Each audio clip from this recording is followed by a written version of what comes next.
नमस्कार दोस्तों, एक बार फिर आप सभी का स्वागत है अपने ऑनलाइन क्लासेस में। हैं आवेश के गुण धर्मों की, जो अभी हमने पॉइंट पढ़े थे आवेश से रिलेटेड, उनको हम डिटेल में देखेंगे। अब सबसे पहला पॉइंट जो आता है वो है आवेशों की योज्यता। योज्यता का मतलब है जोड़ना। योज्यता का मतलब क्या होगा भाई? जोड़ना।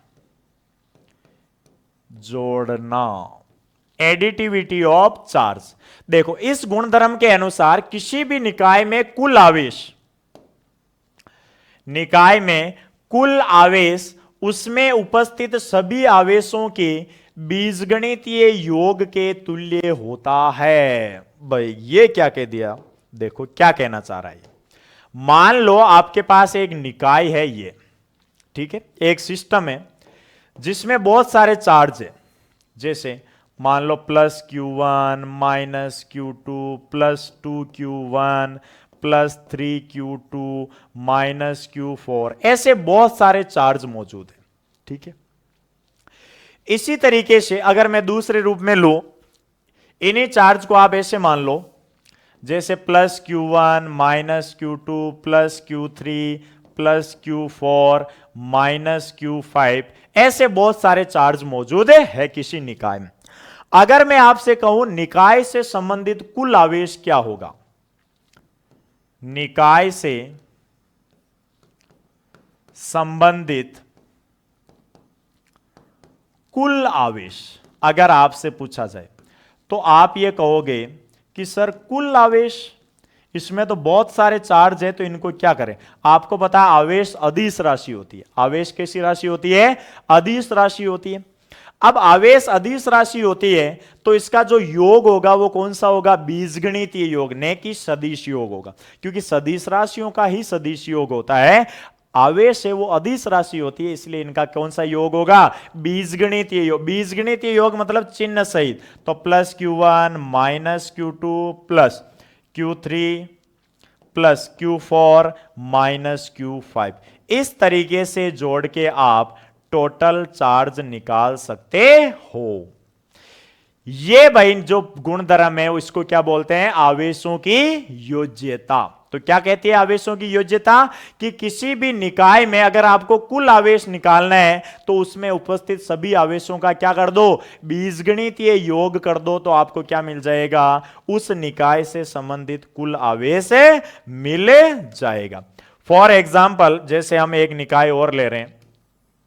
मैंने कहा ये एक निकाय है, इसमें चार्ज है भाई +2 कूलाम -4 कूलाम +3 कूलाम -4 कूलाम। मैंने कहा इस निकाय का कुल चार्ज कितना है? तो आप कहोगे हमें पता है सर, निकाय से संबंधित कुल आवेश क्या होता है? सभी आवेशों का बीजगणितीय योग कर दो, तो करो। प्लस का 2 कूलाम, फिर माइनस का 4 कूलाम, माइनस का 4 कूलाम और प्लस का 3 कूलाम। प्लस वालों को ऐड करोगे तो 2 और 3 कितने हो गए? प्लस के तो 5 कूलाम और माइनस के कितने हो गए? 8 कूलाम। यानी कितना आ गया? माइनस का 3 कूलाम क्या आ जाएगा? क्यू नेट इस सिस्टम का।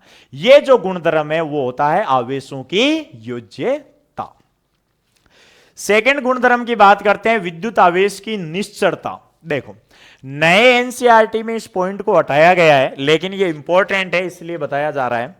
विद्युत आवेश की निश्चरता, देखो ये क्या कहती है? अभी हमने पीछे भी एक पॉइंट डिस्कस किया था कि विद्युत आवेश वेग पर डिपेंड नहीं करता है। इस गुणधर्म के अनुसार किसी वस्तु पर आवेश निर्देश तंत्र के चुनाव से स्वतंत्र होता है। इसका मतलब क्या हुआ भाई? मान लो ये पेन है, इसमें 5 कूलाम चार्ज है जब ये पृथ्वी पर है। अब अगर इसको मैं चंद्रमा पर ले जाऊंगा ना, तो भी इस पर चार्ज कितना रहेगा? 5 कूलाम ही रहेगा। आवेश निर्देश तंत्र के चुनाव पर डिपेंड नहीं करता। अर्थात किसी वस्तु पर आवेश उसके वेग पर निर्भर नहीं करता है, चाहे वस्तु स्थिर हो अथवा वे आपेक्षिक वेग से गतिशील हो, उसका आवेश हमेशा क्या रहेगा? समान रहेगा। और जो बात ये रिलेशन बता रहा है भैया, इंपॉर्टेंट रिलेशन, विराम अवस्था में जो चार्ज होता है उतना ही गतिशील अवस्था में चार्ज होता है, यानी Q8 विराम बराबर होगा Q8 गति। दोनों कंडीशन में चार्ज की वैल्यू पर कोई फर्क नहीं पड़ता। अभी हमने पीछे डिस्कस किया था पॉइंट कि आवेश, जैसे ये मार्कर 5 कूलम का चार्ज है तो इसको विराम में 5 है तो इसको कितनी ही मैं गति करूं, चाहे हेलीकॉप्टर में लेके जाऊं, इसको कहीं भी भागूं, इसको लेके इसके चार्ज पर कोई प्रभाव नहीं पड़ेगा। आवेश वेग पर निर्भर नहीं करता, लेकिन द्रव्यमान निर्भर करता है, जिसको मैंने पीछे बताया किस फॉर्मूले के बेस पर चेंज होता है, m बराबर m0 upon √1 - v² upon c²। बात करते हैं तीसरे गुणधर्म की, विद्युत आवेश का संरक्षण, कंजर्वेशन ऑफ इलेक्ट्रिक चार्ज। देखो संरक्षण क्या कहता है, इस गुणधर्म के अनुसार आवेश को न तो उत्पन्न किया जा सकता और न ही इसे नष्ट किया जा सकता है, आवेश का केवल स्थानांतरण होता है। यानी आवेश कभी न तो बनाया जा सकता है किसी भी प्रोसेस द्वारा, न ही इसको नष्ट किया जा सकता है, जो है वो है, इसे केवल स्थानांतरित किया जा सकता है। जैसे इलेक्ट्रॉनों को बाहर निकालोगे, इलेक्ट्रॉन दोगे तो उसके हिसाब से आवेश है वो स्थानांतरित हो जाए। जैसे मान लो आपने किसी से 3 इलेक्ट्रॉन बाहर निकाले, इसका मतलब आपने उससे क्या किया, 3 कूलम आवेश स्थानांतरित कर दिया पॉजिटिव। अतः किसी विलगित निकाय में कुल आवेश अर्थात धन एवं ऋणावेशों का बीजगणितीय योग सदैव क्या होता है, नियत होता है। यानी आवेश को न तो उत्पन्न किया जा सकता है और न ही नष्ट किया जा सकता है। भाई अगर मान लो मैंने इस पेन से 5 इलेक्ट्रॉन निकाल के मेरे हाथ को दे दिए, तो इस पूरे सिस्टम का चार्ज तो वही रहा, केवल इधर से इधर आया, बाकी टोटल तो वही रहा या नहीं रहा। तो इसका मतलब किसी विलगित निकाय का कुल आवेश सदैव क्या होता है, नियत रहता है। फॉर एग्जाम्पल देखो बहुत सारी प्रोसेस है जिनको आप आवेश संरक्षण को उनमें समझ सकते हो, जैसे युग्म विलोपन, युग्म संयोजन, इसी तरीके से रेडियो एक्टिव शेव वाली कंडीशंस आप देखोगे आगे, इसी तरीके से न्यूक्लियर रिएक्शंस जितनी भी है, नाभिकीय अभिक्रिया, इन सब में कहीं ना कहीं आवेश संरक्षित रहता है। तो हम एक रिएक्शन के माध्यम से समझते हैं इसको। जैसे देखो 7n14 2He4 ये बनाती है 9 फ्लोरीन 18 और फिर ये ब्रेक होता है 2 में 8O17 1H1। देखो अगर मैं यहां पर,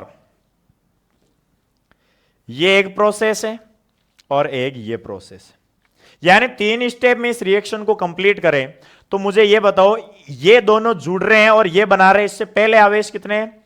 तो भाई अगर इलेक्ट्रॉनों के हिसाब से देखो तो इसमें 7 और इसमें 2, यानी टोटल इलेक्ट्रॉन कितने हो गए, 9 इलेक्ट्रॉन के बराबर चार्ज है। फिर ये बनाए फ्लोरीन, तो फ्लोरीन पर देखो कितने इलेक्ट्रॉन है, 9। अरे ये तो पता होगा, ZX एक के फॉर्म में लिखते हैं, जितने परमाणु क्रमांक होते हैं उतने ही इलेक्ट्रॉनों की संख्या। अगर आगे देखो तो देखो 8 + 1 कितने हो गए, 9 इलेक्ट्रॉन। तो देखो प्रोसेस में सिर्फ इलेक्ट्रॉनों का ट्रांसफर हुआ है इधर उधर, बाकी पूरी प्रोसेस में इलेक्ट्रॉनों की संख्या सेम है, इसका मतलब आवेश भी क्या है, सेम है। तो न तो उत्पन्न हुआ है न ही नष्ट हुआ, अभिक्रिया से पूर्व अभिक्रिया के पश्चात आवेश की मात्रा क्या है, सेम है। तो इसे हम बोलेंगे विद्युत आवेश का संरक्षण। बात करते हैं नेक्स्ट इंपॉर्टेंट, इस चैप्टर का पहला सबसे इंपॉर्टेंट कॉन्सेप्ट, विद्युत आवेश का क्वांटीकरण। देखो क्वांटीकरण क्या होता है, यह आवेश का क्वांटीकरण नहीं है, कई राशियों का क्वांटीकरण होता है। क्वांटीकरण का मतलब यह होता है कोई भी भौतिक राशि जिसका लेन देन एक निश्चित न्यूनतम मान के सापेक्ष किया जाता है, उससे छोटा मान उसका संभव नहीं है, उस राशि को हम क्वांटीकृत राशि बोलते हैं। जैसे आपने बोर का अभिगृहित पढ़ा होगा, द्वितीय अभिगृहित, उसमें यह कहता है कि कोई भी इलेक्ट्रॉन नाभिक के चारों ओर केवल उन्हीं कक्षाओं में चक्कर लगा सकता है जिनका कोणीय संवेग h/2π का पूर्ण गुणज होता है। इसका मतलब h/2π किसी कक्षा के लिए न्यूनतम कोणीय संवेग हो गया, इससे आगे ही होगा इसका पूर्ण गुणज ही होगा, जहां n बराबर 1 2 3 4 5 6 7 आप ले सकते हो। इससे छोटा कोणीय संवेग कभी हो ही नहीं सकता, ऐसी कक्षा कोई बनी ही नहीं है।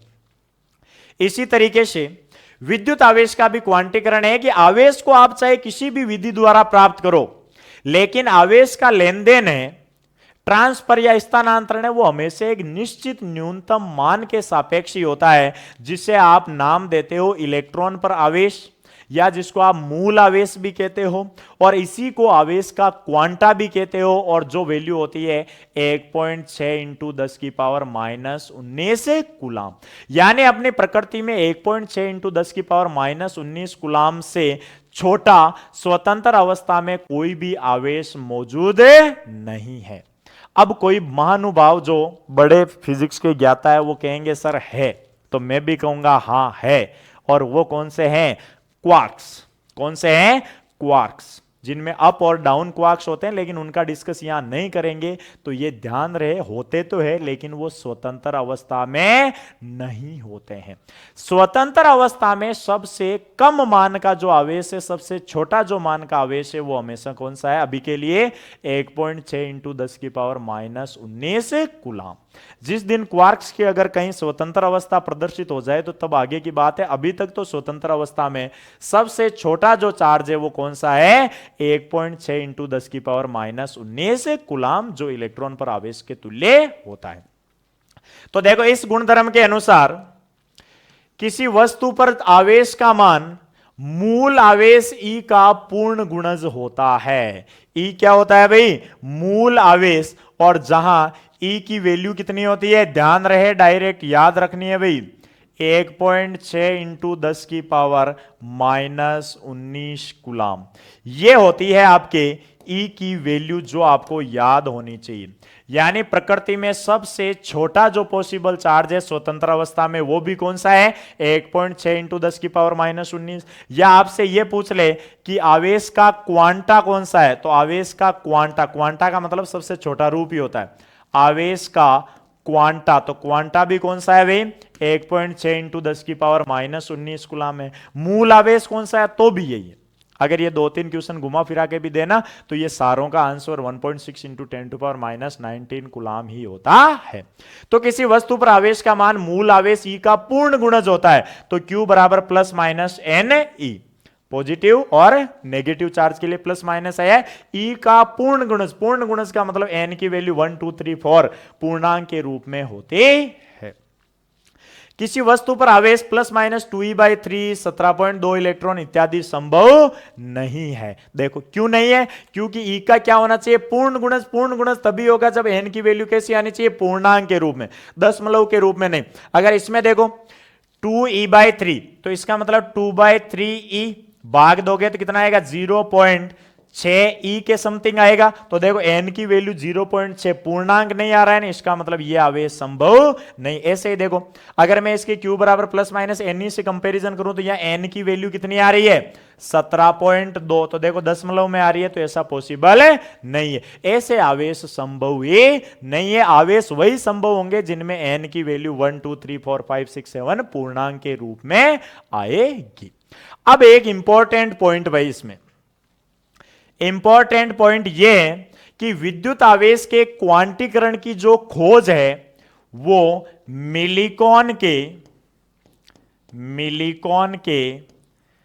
तेल बूंद प्रयोग द्वारा की गई। भाई ये एक ध्यान रखना है एग्जाम की दृष्टि से, तेल बूंद प्रयोग द्वारा की गई। ये एक प्रयोग का नाम ध्यान रखना कि आवेश के क्वांटीकरण की जो खोज है वो मिलिकॉन के तेल बूंद प्रयोग द्वारा की गई। इसी प्रयोग के आधार पर ही विद्युत के क्वांटीकरण को समझाया गया कि विद्युत एक क्वांटीकृत राशि है जहां इसका क्वांटा E होता है, इसी के पूर्ण गुणज में किसी भी वस्तु पर आवेश अवेलेबल होता है। तो आज की क्लास करते हैं यही समाप्त। मिलते हैं नेक्स्ट वीडियो में, तब तक के लिए जय हिंद जय भारत।